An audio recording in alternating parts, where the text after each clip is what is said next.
Who is in charge of America's foreign policy? Who is actually running the show? And what is our objectives? Now, you may think, well, we're focused on winning the war. We have to win the war because that's what we're doing. You fight a war, you win a war. I mean, that's the whole point, isn't it right? Is it though? Now, what happens when you are fighting a war, but you have demonstrated that you can't militarily win it?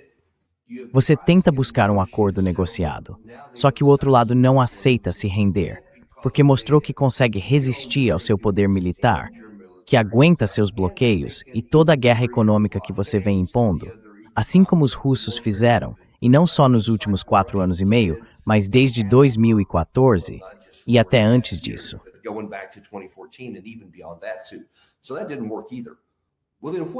Então, isso também não funcionou. Bom, então qual é o foco? Não é o que você pode estar pensando, pelo menos não na cabeça do presidente Trump. Mas vamos começar pela primeira pergunta. Quem é que realmente está no comando? Você deve se lembrar que quando esse cessar-fogo em que estamos agora entrou em vigor, depois dos primeiros 40 dias de guerra, ele dependia de um cessar-fogo total, em todos os lugares, de acordo com os lados americano, paquistanês e iraniano. E isso incluía o Líbano. O lado israelense já estava em combate. Eles invadiram, acho que foi no dia 19 de março, o sul do Líbano. Estavam bombardeando Beirute e várias outras regiões, causando uma destruição inacreditável naquele país. Então o Irã disse, olha, queremos acabar com essa guerra. Tem que ser os dois lados ou nenhum.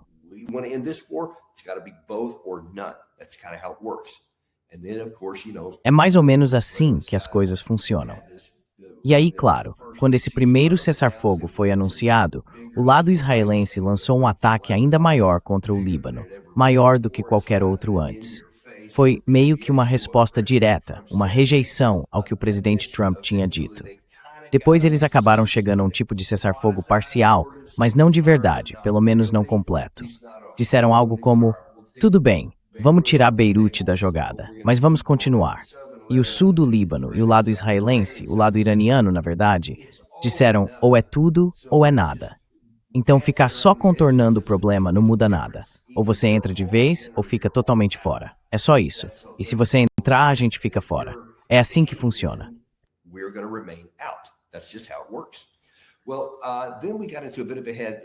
Bom, então a gente teve um pequeno impasse no começo deste mês, no dia 1º de junho. Você deve lembrar que o presidente Trump postou isso no Truth Social e disse, tive uma ligação muito produtiva com Benjamin Netanyahu, de Israel, e não haverá tropas indo para Beirute. As que estavam a caminho já foram mandadas de volta. Da mesma forma, ele disse que por meio de representantes de alto nível, teve uma ótima conversa com o Hezbollah e que eles concordaram em parar de atirar também, que Israel não vai atacá-los e eles não vão atacar Israel. Certo, ótimo. E aí, um pouquinho depois, acho que uns 20 minutos mais tarde, ele disse que as conversas com o Irã estavam avançando em ritmo acelerado, com a República Islâmica do Irã. E agradeceu pela atenção a esse assunto e tudo mais.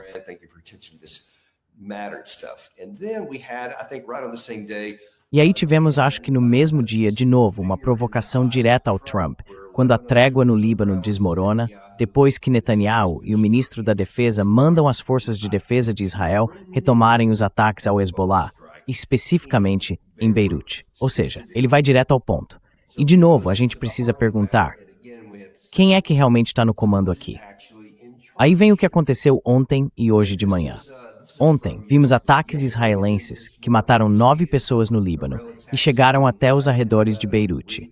E agora, nesta manhã, Israel e Líbano anunciam um acordo para renovar as tropas e criar uma zona piloto onde o Hezbollah seria proibido. Isso não significa absolutamente nada. É uma manchete feita para o público americano pensar, então o presidente Trump está tendo alguma influência.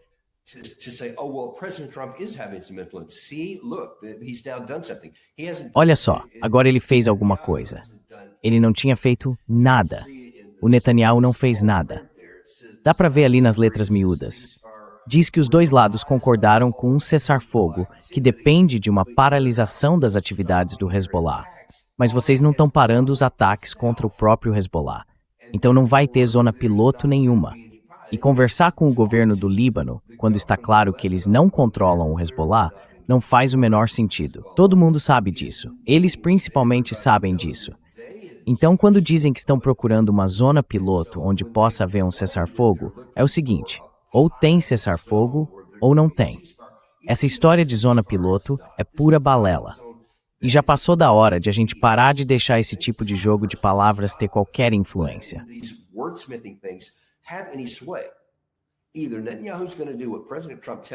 Ou o Netanyahu faz o que o presidente Trump manda, ou o presidente Trump devia simplesmente se afastar. Mas o Trump não tem coragem para isso. Eu vivo dizendo, se um dia ele criar coragem, claramente não vai ser agora. E já passou da hora de a gente admitir isso. O presidente Trump não está no comando de nada. E veja só, isso foi hoje de manhã. O Hezbollah disse que realizou 17 operações militares contra as forças israelenses na quarta-feira, alegando que Israel continua atacando civis e violando o cessar-fogo repetidas vezes. Então Israel ataca o Hezbollah no Líbano, em Beirute e nos arredores. E o Hezbollah responde. E aí, claro, toda a mídia ocidental e a mídia israelense dizem, olha só esses caras, tá vendo? Como é que a gente não vai se defender?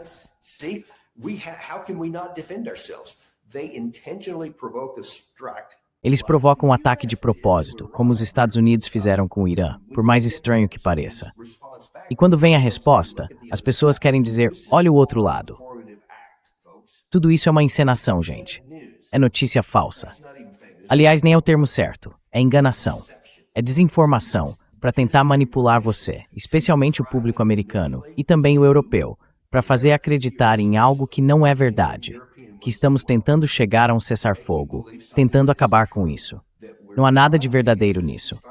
O que está acontecendo, de fato, é que nós, ou Israel, estamos tentando dizer, vamos conquistar o Líbano até onde quisermos. Eu não me importo com o que os Estados Unidos dizem.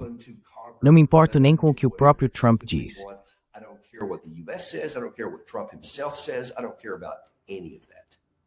Eu não me importo com nada disso. É aí que a gente está, pessoal. E vocês devem lembrar o que provocou boa parte disso. Teve 1 ou 2 dias depois daquele primeiro momento, o Truth Social mostrou aquela grande notícia acontecendo. O Trump teria ligado para o Netanyahu e aí rolou uma grande explosão com muitos palavrões e tudo mais. Obviamente não havia nenhuma prova física disso. Então dá para ver, só pelos resultados concretos, que se essa conversa realmente aconteceu, isso ainda é muito questionado. Eu não sei. Sou bem cético quanto a isso ter acontecido de fato. É possível. Consigo imaginar 2 caras como eles numa ligação, trocando um monte de palavrões de um lado para o outro.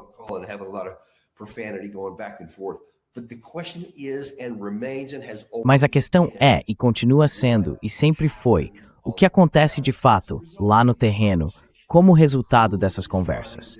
Quem é que está mandando? Eu não me importo com o que colocam no Truth Social. Não me importo com o que dizem numa entrevista. A única coisa que realmente importa é o que está acontecendo lá, no chão. E o que a gente tem visto, como vemos hoje, é que Israel continua atacando o Líbano.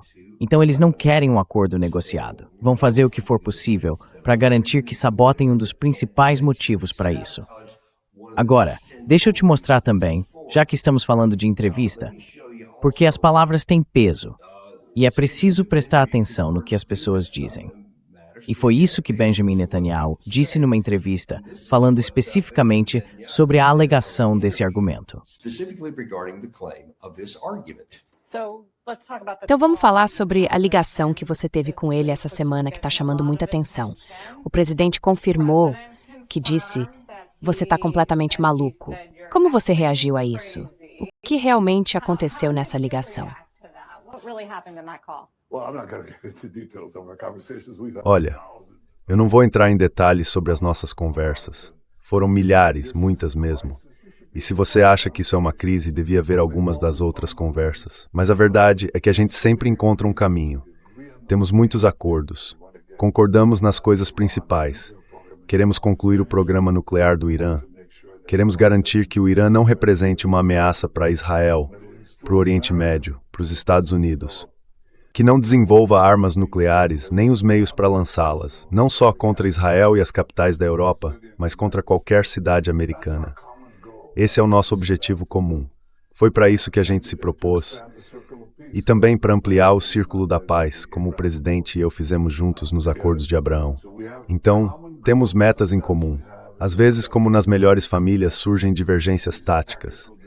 Mas a gente sempre dá um jeito de resolver. E faz sempre rir, irmão, grow timings. Poder discursor de mal e à tarde já estamos agindo de. By the afternoon, we have common action. Okay, that's the key part there. And by the Certo, essa é a parte principal aí. E à tarde, a gente vê uma ação conjunta. E quando essa ação é o que você acabou de ver, ataques israelenses no Líbano, ataques de Israel contra o Hezbollah, aí está a resposta sobre quem está no comando, direto da boca de Benjamin Netanyahu, direto do campo de batalha no Líbano. Finalmente, as coisas se alinham. Então, não importa o que o presidente Trump diga, o que importa é o que realmente aconteceu. E é isso. O presidente Trump pode dizer que tivemos uma ótima ligação, o que quiser. Ele pode até dizer, tive uma ótima ligação com o Hezbollah. whatever we want. He can say I had a great call with Hezbollah. Obviously, neither of those had any influence. Obviamente, nada disso teve qualquer influência real no que está acontecendo lá no terreno. Enquanto isso, quando Benjamin Netanyahu fala alguma coisa, o que ele diz se reflete de fato nesses ataques. Então, não tem mistério nenhum. Tá bem na cara, para quem quiser enxergar. O presidente Trump não é quem está dando as ordens. Quem está mandando é o Netanyahu. E o presidente Trump não vai usar nenhuma das suas influências, nem o poder que tem, para detê-lo, mesmo podendo, porque não quer ou porque tem medo dele. Eu não sei qual das duas é. O que eu posso afirmar com certeza é que isso simplesmente está acontecendo. E para piorar, a situação é ainda mais grave do que isso, Stein.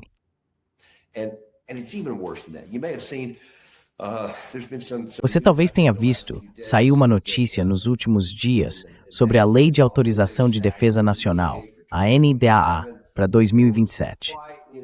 Aconteceu algo meio discreto no Congresso, um esforço bipartidário para direcionar dinheiro para um certo programa que busca integrar, de algumas formas, os exércitos americano e israelense. Integrar de um jeito tão profundo que eles fiquem praticamente inseparáveis, o que na prática já vem acontecendo desde que essa guerra começou. Mas agora existe um clima de que isso ainda não é suficiente e que essa guerra também não é suficiente. A ideia é fazer com que as Forças Armadas dos Estados Unidos funcionem como se fossem as forças de Israel e que Netanyahu tenha acesso e capacidade de usar nossas tropas. Algo que, aliás, já aconteceu várias vezes, inclusive em 2024, ainda durante o governo Biden.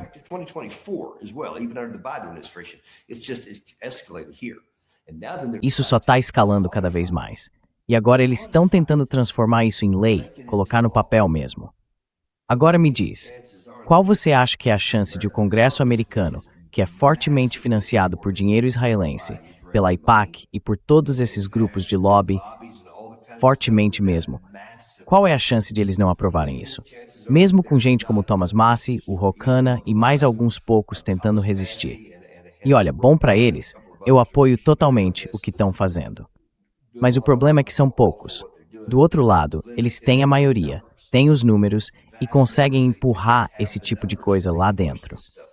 E o Benjamin Netanyahu até foi perguntado sobre isso, e ele ficou claramente empolgado em falar do assunto. A gente agradece muito. Eu pessoalmente sou grato por toda a ajuda que os Estados Unidos nos deram ao longo dos anos. Mas eu acho que, assim como já deixamos de depender de ajuda financeira e econômica, agora podemos também deixar de depender de ajuda militar e passar para uma parceria de verdade. E isso vai acontecer. Parceria? Você tá brincando? Perdeu o juízo? Que país nesse planeta estaria falando em ter uma parceria física, eu tô falando de forma legislativa, orçamentária, com as Forças Armadas dos Estados Unidos? Não é que a gente vá dar dinheiro. Olha só o que ele está dizendo. A gente não precisa mais de todo esse dinheiro que vem dos Estados Unidos todo ano, porque eles sabem que esse é um ponto sensível. Isso tem causado muita irritação entre os americanos, pai. Porque as pessoas se perguntam, por que continuamos dando o que antes era 3,8 bilhões de dólares por ano? Desde 2023, esse valor é muito maior. Mas ele vem dizendo, sabe de uma coisa? Acho que a gente devia se afastar disso. But he's been saying, like, you know what? I think that we should move away from that. And people go, okay, well, cool. They're not going to. E aí as pessoas pensam, ah, beleza, então eles não vão pegar o nosso dinheiro. Não, isso não é verdade. Ele só é inteligente. E por isso está trabalhando com os agentes dele no Congresso dos Estados Unidos e, ao que tudo indica, também na Casa Branca, para dizer algo como, e se a gente colocasse isso dentro do orçamento de vocês? Assim, não precisamos mais nos preocupar em conseguir certos recursos, porque na prática somos a mesma coisa. Olha, eu respeito Thomas Massie por se opor a isso, mas cara, isso devia deixar todo americano indignado. Quer ser amigo de Israel? Tudo bem, seja amigo de Israel. Seja amigo do Reino Unido, da Alemanha e por aí vai. Todos esses países com ideias parecidas. Ou pelo menos, Israel costumava ser assim.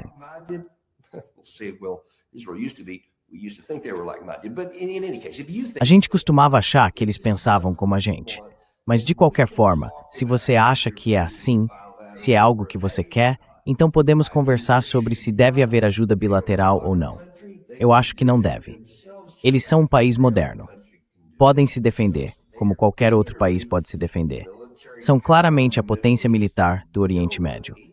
Ninguém, sozinho ou em qualquer tipo de aliança, consegue superar o que eles têm. Não existe exército que possa marchar contra Israel. Eles têm armas nucleares. Não precisam do nosso dinheiro. Podem se virar sozinhos, assim como a Alemanha pode, assim como o Japão pode. A gente não precisa fazer tudo isso por todo mundo o tempo todo. To do all of that for everybody all the time. Arguments can be held in that, debates can be made. Dá para discutir isso, dá para debater, sem dúvida nenhuma. Mas o que nenhum outro país do planeta está sequer cogitando é fundir as forças armadas para usar em sua própria região. Olha, em 21 anos de serviço ativo, eu nunca me alistei para defender outro país, nem para lutar e morrer por causa da ambição absurda do líder de outro país em outra parte do mundo, que não tem nada a ver com os interesses nacionais dos Estados Unidos. Ele tenta fazer parecer que tem. Veja, ele mentiu quando disse que temos interesses em comum. Não, o que ele faz é explorar os americanos, para fazê-los acreditar que tem interesses em comum com ele, quando na verdade não tem. Pelo menos não na área de segurança nacional. Não tem. In the national security realm, we don't. Iran was never a threat to us, never. O Irã nunca foi uma ameaça para a gente. Nunca. Todas essas guerras que a gente travou com eles foram injustificadas. Nenhuma delas era necessária. E mesmo assim, a gente continua seguindo por esse caminho todo dia. E agora estão dizendo que isso não é o bastante. E eu acho que alguns já estão falando, sabe de uma coisa? De um jeito ou de outro, essa guerra vai acabar em breve. E aí vai ter um monte de manobra para tentar criar distância. Então é melhor eles colocarem isso na lei logo, amarrar tudo de vez. É isso que está acontecendo agora. Você precisa estar ciente disso.